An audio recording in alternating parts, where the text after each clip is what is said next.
السلام علیکم ګرانو کتونکو. زه نن د زیارت په ښار کې یو ډېر قدرمن ګران ملګری عین الدین ننګیال سره د مرکې لپاره راغلی یم. زه له ما سره ملګری خیر محمد وفا له عین الدین ننګیال سره مرکه کوو. زموږ د سیمې ځوان تکړه او ښکلی شاعر دی. نو راځئ چې نن له ده سره مرکه وکړو، د ده د ژوند د حالات او د ده شعر شاعري واورو. السلام علیکم ګرانو کتونکو. نن موږ راغلي یو د عین الدین ننګیال و دوکان ته چې هغه یو ښه ښایسته ښکلی کاروبار د زیارت په سیمه کې شروع کړی دی او نن له ده سره موږ یو وړوکی مرکه کوو. امید لرم چې د ده شعر او د ده ژوند حالات باندې به ته انشاءالله متاثره شئ او زه تر عین الدین ننګیال سره تر وینا له مخه تی سره یو وړوکی شعر ډالۍ کوم چې شاعر هم نه یم او په شعر باندې هم نه پوهېږم، شاعر هم نه یم او په شعر باندې هم نه پوهېږم او ساده سړی یم، په ساده خبره ښه پوهېږم. نو عین الدین ننګیال صاحب ستړی مه سي. سلامونه او نیکي دي او احترامات سامانیاره تا ته او ستا د چینل پاڼې او ټولو اورېدونکو کتونکو ته او ستا د ټیم ډېر زیاته مننه کوم چې تاسو په خپل پاڼه کې موږ له وخت راکړه. ستاسو ډېره مننه. او موږ له تاسو یو حال کوو چې ته په زیارت کې تا دا کاروبار شروع کړی دی. له دې کاروباره څه ته یو څه آمدن تاله میلاویږي یا تا یو ګزاره پکې کړي؟ الحمدلله دا کاروبار تقریبا ښه زما شروع کړ، ډېر ښه دی الحمدلله، ډېره ګزاره کېږي. او ما اورېدلی دي چې تا له ډېره ټیمه څخه شعر و شاعري شروع کړې ده او دا شعر شاعري خو یو مین سړی او اکثره خلک وي دا یو عاشق سړی شعر و شاعري کوي.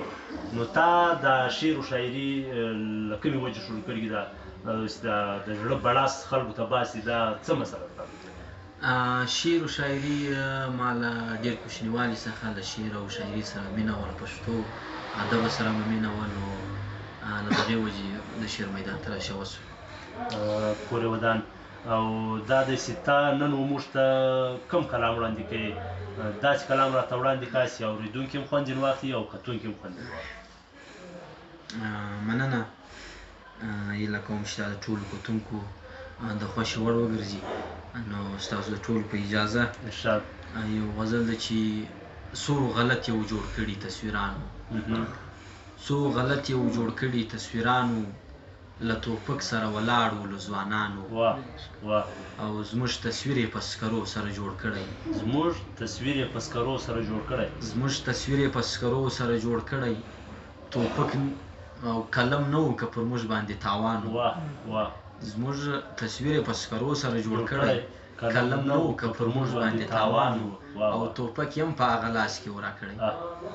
امنیاره توپک یې هم په هغه لاس کې ورا کړی، په کوم لاس کې چې به زموږ هغه کلمان او ښه خندا او ښه محفل و پاکستان کې، ښه خندا او ښه محفل و پاکستان کې، ښه خندا او ښه محفل و پاکستان کې، پر تصویر باندې راټول و تور لنګیانو، او په ډېر لوی سوچ یې جوړ کړی دا تصویر و، په ډېر لوی سوچ یې جوړ کړی دا تصویر و، په ډېر لوی سوچ یې جوړ کړی دا تصویر و، د بستې پر ځای له موږ سره بمان و، او زه په ډېر لوی سوچ یې جوړ کړی دا تصویر و، د بستې پر ځای له موږ سره بمان و، او زه ننګیال ګوته په غاښ ومه تصویر ته، زه ننګیال ګوته په غاښ ومه تصویر ته، په تصویر کې پښتانه دي شدګردان و، په تصویر کې پښتانه دي شدګردان. مننه.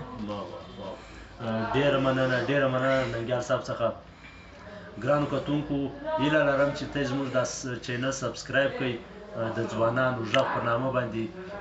نو انشاءالله مزید به موږ هم دا زموږ چینل ته سبسکرایب کړئ، مزید به تر دې ښې ویډیو هم تاسو سره شریکې کړو. مننه. نور موږ ژوند ښه ژوند غواړو. مننه.